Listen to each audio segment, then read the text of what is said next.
Baik, di sini saya akan menjelaskan konsep backtracking dan bagaimana konsep backtracking diterapkan dalam kode untuk menyelesaikan studi kasus penjadwalan ujian. Jadi yang pertama, pengertian dari backtracking. Jadi backtracking adalah strategi pemecahan masalah yang bekerja dengan cara mencoba satu pilihan lalu melanjutkan seolah-olah pilihan itu benar. Tetapi kalau di tengah jalan ternyata pilihan itu membuat masalah tidak bisa diselesaikan, program akan mundur ke keputusan sebelumnya lalu mencoba pilihan lain. Nah, karena backtracking selalu mengikuti 3 langkah yang berulang, yaitu yang pertama choose, yaitu memilih satu opsi yang masih memungkinkan. Kedua explore, yaitu melanjutkan ke keputusan berikutnya dengan menganggap pilihan itu benar dulu. Dan ketiga unchoose atau backtrack, yaitu membatalkan pilihan tadi kalau langkah berikutnya gagal total lalu mencoba opsi lain.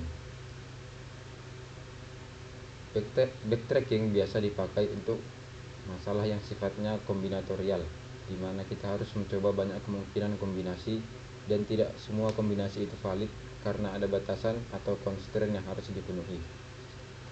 Lalu untuk studi kasusnya, di sini kami mengambil penjadwalan ujian. Lalu masalahnya adalah banyak mahasiswa mengambil lebih dari satu mata kuliah, sehingga kalau dua mata kuliah yang mahasiswanya sama dijadwalkan di slot waktu yang sama, maka akan terjadi bentrokan. Jadi kami memodelkan ini sebagai masalah graph coloring, di mana setiap mata kuliah menjadi sebuah simpul. Lalu kalau dua mata kuliah punya mahasiswa yang sama, ada garis konflik di antara keduanya. Setiap slot waktu kita anggap sebagai sebuah warna. Tugas algoritma adalah memberi warna ke setiap simpul dengan syarat dua simpul yang terhubung garis tidak boleh punya warna yang sama.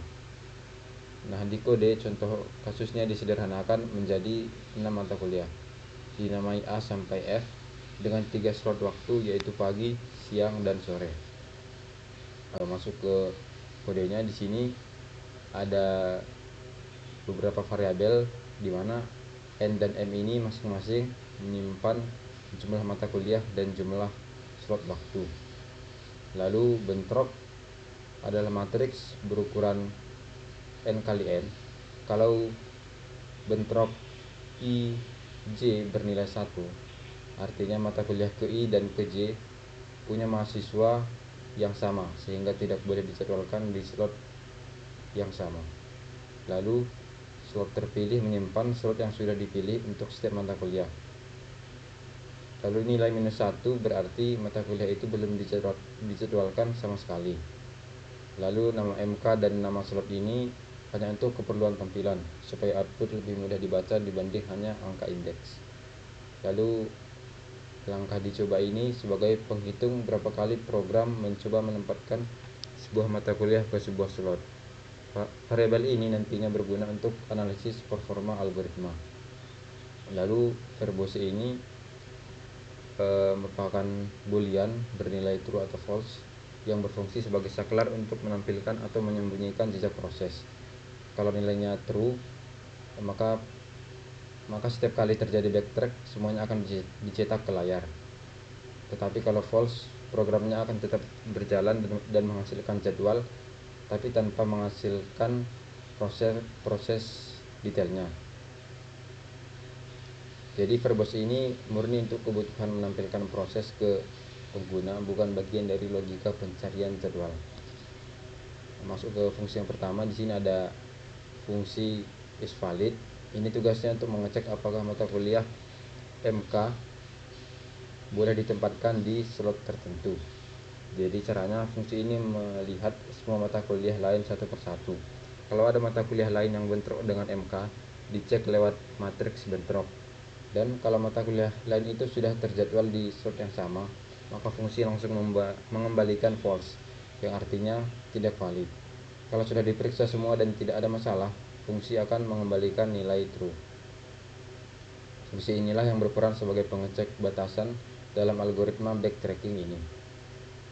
Lalu fungsi yang selanjutnya di sini ada backtrack. Jadi ini adalah fungsi paling penting di program ini, karena disinilah pola choose, explore, dan unchoose yang saya jelaskan di awal tadi. Jadi pertama ada base case. Kalau MK sudah sama dengan N, artinya semua mata kuliah sudah berhasil dijadwalkan. Jadi fungsi langsung mengembalikan true. Kalau belum, program akan mencoba slot satu persatu lewat perulangan for. Lalu untuk setiap slot akan dipanggil fungsi isValid yang sudah saya jelaskan sebelumnya. Lalu kalau valid akan terjadi langkah choose. Slot itu disimpan ke slot terpilih MK. Lalu langkah explore di mana fungsi backtrack dipanggil lagi secara rekursif untuk mata kuliah berikutnya, yaitu MK plus 1. Lalu kalau panggilan rekursif itu berhasil sampai akhir, fungsi akan mengembalikan nilai true, beres dan tidak perlu mencoba slot lain. Tapi kalau panggilan rekursif itu gagal, artinya mata kuliah setelahnya tidak menemukan slot yang cocok sama sekali. Disinilah langkah unchoose atau backtrack, di mana baris slot terpilih MK diisi -1. Inilah yang membatalkan pilihan slot untuk mata kuliah MK, supaya perulangan for bisa lanjut mencoba slot berikutnya. Kalau semua slot untuk mata kuliah ini sudah dicoba dan tidak ada satupun yang berhasil, fungsi mengembalikan false. Ini akan memicu mata kuliah sebelumnya untuk melakukan backtrack juga. Begitu seterusnya sampai ditemukan solusi atau sampai benar-benar tidak ada solusi yang mungkin. Lalu untuk fungsi yang berikutnya di sini ada cetak hasil. Fungsi ini bertugas menampilkan hasil akhir.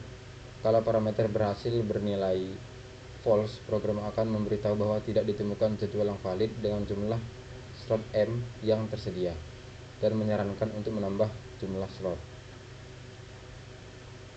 Lalu kalau berhasil, fungsi ini akan mencetak pasangan setiap mata kuliah dengan slot yang akhirnya dipilih, beserta total langkah dicoba sebagai gambaran seberapa banyak proses pencarian yang dilakukan algoritma.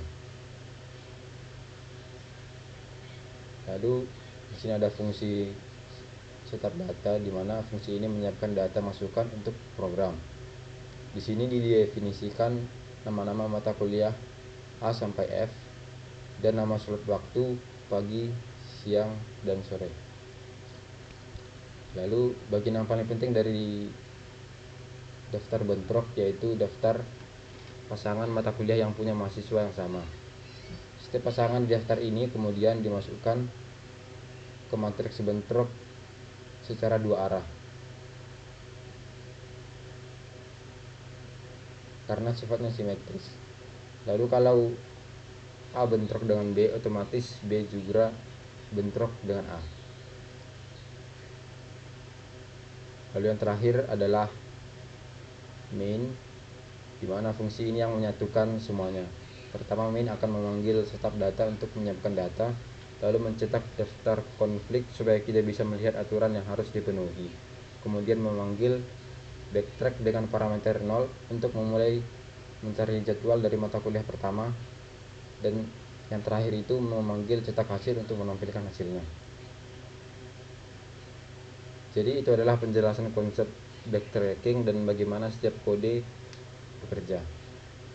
Sekian dari saya. Untuk bagian demo program ini akan dilanjutkan oleh teman saya. Oke, baik. Di sini saya akan melanjutkan penjelasan dari teman saya. Di sini saya akan menjelaskan hasil compile dari filenya.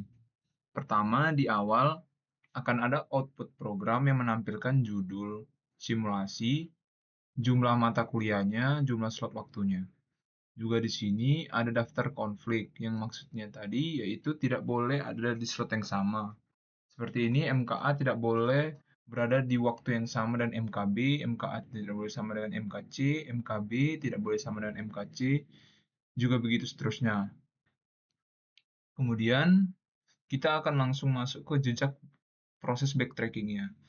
Jejak prosesnya ini akan menampilkan bagaimana alurnya nanti untuk penentuan waktu untuk setiap MK-nya. Pertama yaitu kita coba MKA, dicoba ke pagi. Karena belum ada mata kuliah di jadwal ini, maka dia akan valid dan akan lanjut ke MK berikutnya. Kemudian di MK selanjutnya yaitu MKB, dicoba ke pagi lagi, namun dia bentrok dengan MKA. yang karena sudah mengambil jadwal di pagi, dicoba ke slot lain. Lanjut MKB dicoba ke siang, karena di sini belum ada MK yang lain, maka dia akan valid dan akan lanjut. Kemudian begitu juga dengan MKC, dicoba ke pagi, dia akan bentrok karena sudah ada MKA tadi. Kemudian dilanjut ke jadwal siang, ternyata bentrok juga dengan MKB. Oleh sebab itu dia coba ke sore. Nah, saat di sore karena masih kosong jadwal di sini, maka dia akan approve dan dia akan lanjut ke MK berikutnya. Kemudian lanjut ke MKD di mana dia akan dicoba ke pagi, dia approve karena tadi tidak ada bentrok antara MKD dengan MKA di sini tadi. Oke. Namun saat kita lanjut lagi ke MKE ini bentrok karena tadi dia ada bentrok karena sudah ada juga slot di pagi kan, tadi D ini juga sudah pagi. Kemudian lanjut ke siang, dia bentrok kembali. Karena di sini sudah ada bentrok MKB dengan MKE. Kemudian dilanjut lagi coba ke sore dan kembali lagi bentrok. Nah, di sini menimbulkan jalan buntu. Di sini akan dilakukan backtrack di mana MKD yang pagi menyebabkan jalan buntu akan dibatalkan dan akan dicoba ke slot lain. Kemudian MKD akan dicoba ke siang, namun tetap bentrok karena ini D sama dengan tidak boleh sama dengan B. Kemudian dicoba ke sore, baru dia approve, kan tidak ada bentrok. Kemudian akan lanjut lagi ke E. Setelah tadi dicek, kita coba ke A, karena di sini valid ya, karena MKA ini tidak bentrok dengan MKE, jadi bisa dimasukkan di jadwal pagi. Kemudian kita coba ke MKF, karena pagi ada MKE, mereka bentrok, maka lanjut ke jadwal selanjutnya. Kita coba MKF ke siang. Nah, di sini dia approve, dia valid, maka bisa dilanjut ke MK berikutnya. Namun karena di sini sudah habis, hanya ada 6, A, B, C, D, E, F, maka semua sudah berhasil ditentukan. Maka hasilnya akan seperti ini. MKA jadwalnya pagi, MKB jadwalnya siang, MKC jadwalnya sore, MKD hasilnya jadwalnya sore, MKE jadwalnya pagi, dan MKF jadwalnya siang. Dari sini bisa kita lihat ada sekitar 15 proses dari semuanya, mulai dari penentuan MKA sampai MKF ini kita tentukan tadi juga ada satu kali backtrack pada MKD-nya. Jadi dari demo ini juga kita bisa lihat bahwa backtrack ini tidak langsung mencoba semua kemungkinan secara membabi buta sampai akhir, namun backtrack ini akan mengecek validitasnya setiap pilihannya. Jika sebuah pilihan jelas bentrok, maka pilihan tersebut akan langsung ditolak. Oke, kesimpulannya, program ini berhasil menerapkan algoritma backtracking untuk menyelesaikan masalah penjadwalan ujian. Mungkin sekian demo dari saya. Terima kasih.